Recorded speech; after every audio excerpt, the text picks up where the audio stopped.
Hi, everybody. My name's Ray. This is Vince and Colleen. We've been doing a series of podcasts supporting a larger webinar that we did about data fluency and data literacy.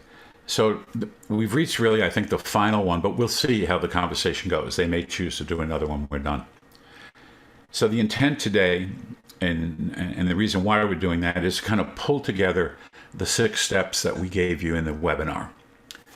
And the final step is how do you engage in a data conversation?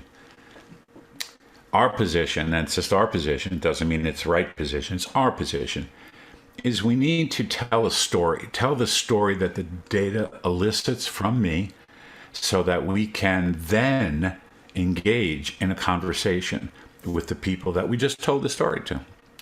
The conversation is so important because it expands the quality of the relationship and obviously then the results. So this is going to be an example of, I'm going to tell a story that I have a real life story and let my colleagues weigh in on what they took from that story. Because we are, let's assume, the 3 of us are working in a school district helping leaders learn about the difference between reaction and responsiveness. So anyway, that's where we're going to go in this one. So Colleen, what are you hearing me say? Sure, what I'm hearing you say is that we're going to talk today about data conversations. And one of the ways that you can hold a data conversation is by using story. And so I'm really looking forward to really learning and sharing with our audience what are some of those key things that they can do to help people get that picture of the data versus just their own individual understanding of what's unfolding. Excellent. Thank you. Vince, something more? No, I hear pretty much the same thing, but what really caught my attention was, using stories as a way to help us understand reaction versus responding, and how telling that picture really helps people around you interpret and infers individual meaning, which can drive a common understanding within the team. So I'm excited as well to see how you can really tell powerful stories that make connections and help people respond, vice react. Excellent. And what I'd like the 2 of you to do is wear a hat that you've worn many times, is a collaborative hat. First, I'm going to tell you a story, and then the 3 of us are going to collaborate about what happened and what are some things we can learn from that story, and then we will go from there. So I think we're good to go. Whenever you guys say go, I'm going to go ahead and tell you a story. Let's hear it. Once upon a time, I was employed by a school district to help them deal with, help the superintendent and the leadership team work with one of the principals. This district did lots of climate surveys all year long. They would do 2 or 3, almost 1 a quarter, and sometimes 4 if they were worried about someone. So they did a couple of data sets, and they pulled in the data set, and what they learned from the climate survey was that one of the principals, the particular one we're supposed to work with, the 3 of us supposed to work with, has very low visibility. He's just not around. So here's what happened. This individual, we'll call him Mr. Beagle, decided after he talked to his direct report, his superintendent, said, "You're just not visible. You're not out there. And when I look at your climate surveys, it says you're not a visible leader. And how can people, assumption, how can people really report to you and respect you and trust you if you don't see them? So I want you to think about this data set here and the fact that you're getting low marks on visibility."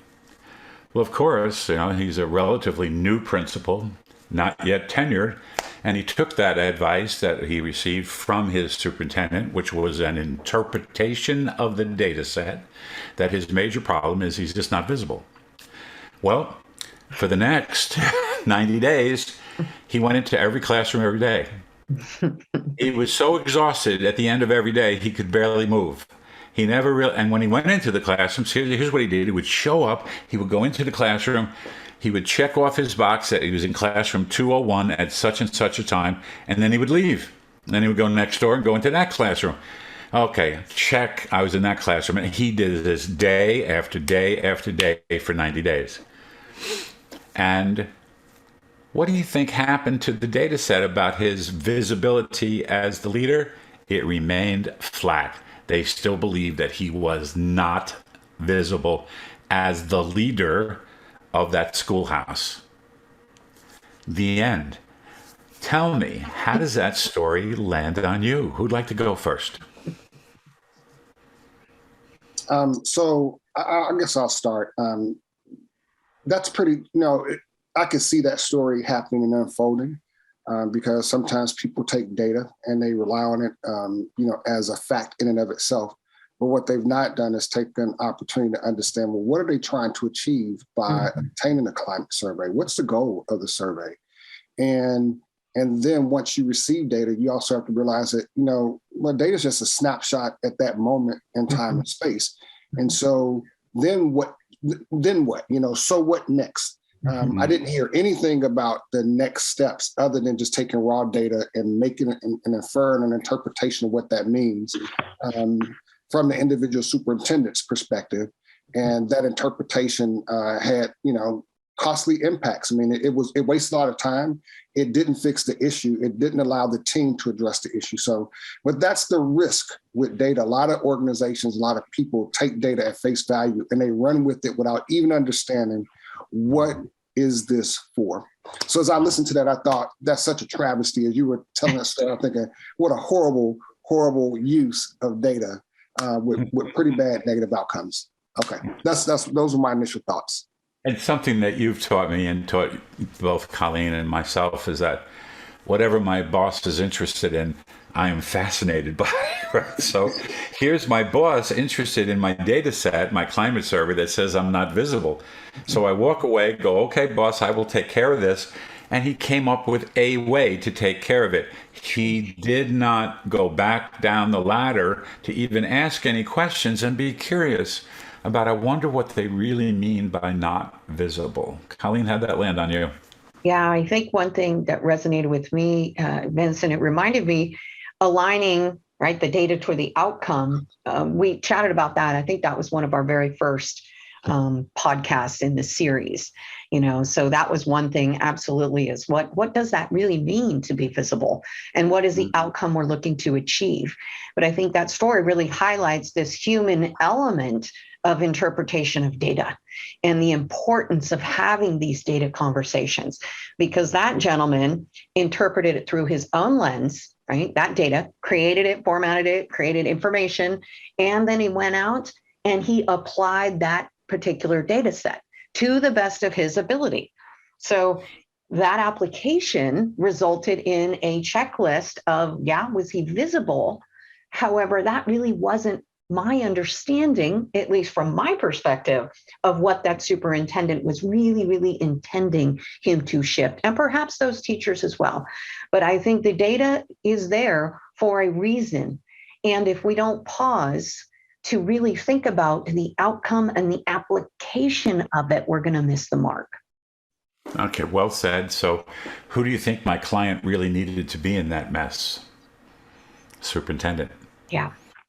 And so I ended up taking all of the material that he had on this particular individual, and they were really ready to just cut him loose and say, okay, you're not going to get tenure here. You need to go somewhere else. And as I had the deeper conversation with my superintendent friend, he was like, well, okay, well, now he was visible, though. He went in all the classrooms. He showed me, gave me a list of all the classrooms he went to, but they're still unhappy. Well, the real question then is it just this one little piece of the data set that says visibility, or is there something about visibility that mattered? So how about you each go back to your leader roles? It was important for you to be visible. What else was important when you were showing up to be visible? Well, I think I can share that. I think it was to engage in conversations, because when we're there in the room with our people walking around, if we don't pause and engage them in conversations as the leader, how am I going to learn what's really going on in the schoolhouse? right? Or what's really going on in the organization if I don't pause and have a conversation and I mean inquire and give those people that I lead the opportunity to share information with me. Yeah, it's almost like, okay, I get your data set. And it was my first conversation with the superintendent. Here's your data set about, Mr. Beagle. And Mr. Beagle, it says, is not visible. And that's what you gave him. Your interpretation of the data was that he's not visible, and that's why he's getting this particular ding on the climate survey. And once you laid that on the table, you simply said to him, you need to take care of this. Well, then he, by himself, went off and created his own ladder and came to a conclusion about what he needed to do to be visible. So the idea of curiosity was not in the conversation at that point. It was simply, I understand you're upset with me. I understand my visibility is a problem. I'm running up my ladder to make a decision, a conclusion, right? And then an action, and advocate for the fact that I'm going to go into every classroom every day. No one's ever going to say I'm not visible. Then she got any reaction to that? Yeah, I guess in my experience, what I found to be very helpful was it's natural to read information and see some data, particularly if it got your name on it, and to want to react to it. But to get the team ahead of visibility, you have to be able to sit down and take a moment, pause, and get the team together and go, hey, listen, here is the information that's been shared, and here are the thoughts and perception of the men and women who work here. I need your help, folks, so that we can interpret this and understand this, so we can get to what the people really want and what they need and how we can make it better. I will lead that. I will own that. I am accountable to you for that. But I can't do it without your help. And so, as I thought about that, you're right. The superintendent came to a conclusion. The principal came to a conclusion, but not once was there a thought to bring the team together, the teachers and the people who kind of put the data together to understand what did that mean to the collective, so that we can move out smartly. So you just did it. And we're having a data conversation right now. And what we're inviting all of you to do is, when you get a data set, is come to your own, do interpret it. We expect you to come to your own conclusion and what you think that Mr. Beagle should do moving forward. I get it. At the same time, Vince and Colleen have teed up this incredible need for the principal, Mr. Beagle, to talk to his leadership team and say, look, this is something that the boss and the cabinet are seeing as a problem for me in my leadership here at this schoolhouse. I'm wondering what we could do about this. All of a sudden, the notice the data and wondering what we could do about it changes everything, because now we have a reflective conversation. So notice all of the pieces of the work that we do in building an organization that has its best self show up every day, right? Best self. We just looked at, what's my aspiration? I aspire to be seen as a visible leader, connected and engaged with my people. Conversation is the relationship. So if I'm just running around the room, looking in every room and then going to the next one all day long, I'm not engaging with anybody. I'm just moving along. The second piece that I thought you both did a beautiful job with is reflection is always personal, and it's even more powerful when it's collective. If the teams got together and talked about, what do these data mean to us? I really feel like we have an opportunity in our own work to help people notice their conclusions based on the data sets that they get, and invite them to be curious and creative as they talk with people about what are those data and how do they land on you? How do they impact you? How do they shift your thinking and eventually your behaving? So you two were wonderful in this. This is a powerful piece. A final thought before we go to a checkout. Vince or Colleen? Yeah, I want to add a little bit to what you just said. Usually the data is there to support a change or a shift, right? It's a snapshot, as Vince mentioned. And many times from that, then we all gather up and say, okay, well, what about this change initiative? And what about this? Then we start to formulate these new initiatives or, changes that need to go out through the system. And I think this data conversation, the importance of collective reflection, many times is skipped, which unfortunately it does a couple of things. It has unintended consequences because I don't enroll my team into this potential change initiative, right? Because I'm not getting their input. And because I'm not getting their input, it won't have, it'll be missing data, right? It'll be faulty because I'm not developing a common understanding of the data and the information to inform these, these courses of action that we're going to implement. Sure. Well, and that's so beautifully said, Colleen. Very often, we get into a conversation with ourselves and we project that conversation onto the next group rather than really suspending certainty and saying, okay, I have an interpretation. I wonder if we have the same interpretation in this room. And then, okay, we should make a change. Maybe. I'm not sure. This is again the work of leadership. It's experimental in nature. We have a condition that we think is somewhat problematic to us in terms of developing our leadership presence on campus. I'm wondering, is it just I show up every day, or is there something else? Is there something else? So all of a sudden, a reflective conversation with a team has those two edges: curiosity and creativity. That was beautiful, Colleen. Vince, what are you thinking? The only other thing I would add to this conversation is the importance of, Colleen talked about the importance of getting that team input in, and a lot of times leaders don't do it. In addition to that, you have to develop, I believe, committed actions from the team on what we're going to do to move forward. And then you have to continue to check in. A lot of people get busy and they'll take this data, they'll do something, they're going to put something in place. And then you kind of move on and you're doing other things as if you never come back. And it's important to periodically check in to let the team know that I heard you and here's where we are today. We're not at 75%, we're at a 30% solution, but we're continuing to drive because we hear you. Check in a few months later. Here we are, folks. We're at 75%.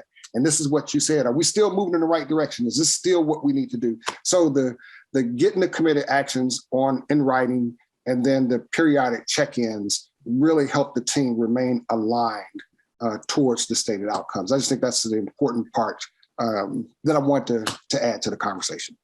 No, it's a huge piece. And this constant, I love this, constantly closing the loop on the data set. If we don't keep doing that, then it's almost like I envision, okay, we have a change initiative because of this interesting data that came from the climate survey. So we're going to throw it on a raft and we're going to do what we think we should do with that raft, right? So we design the raft, which is show up every day in the classrooms, and we push it away from the shore and it starts to float downstream. But no one pulls the raft back in again to say, how you doing out there? Is your stuff actually working? So, and again, I hope that all of you listening recognize metaphors, similes, analogies, storytelling is the language of leadership. Whether the data set informs the story or the human condition forms the story, storytelling is one of the key characteristics of an effective leader. So, ladies and gentlemen, this has been wonderful. Thank you so much for being with us. I think you kind of heard the checkout already, so I'll stop there unless you guys want to say something else to our audience. It's been fun series.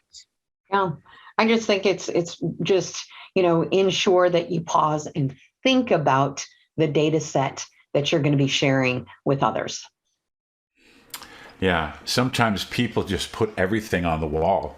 And then everybody's like, I don't know what that all means to me. Here's your dashboards. Oh, thank you.